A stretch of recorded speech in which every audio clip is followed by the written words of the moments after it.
So guys, ayan, imimix na po natin yung carrots muna, tapos yung sibuyas. Ayan. Tapos yung pipino. Ayan guys.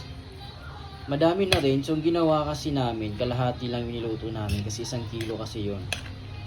So ayan po. So gawin natin dyan, halu-haluin lang po natin ng maayos para hindi po siya Ayan, add na po natin yung pasas. Ayan guys. Tapos yung guys, pickles. Ayan. Yung pickles naman binili ko, ready to mix na po siya. Saya may timplado na po yan. Matamis na din yan. So ayan.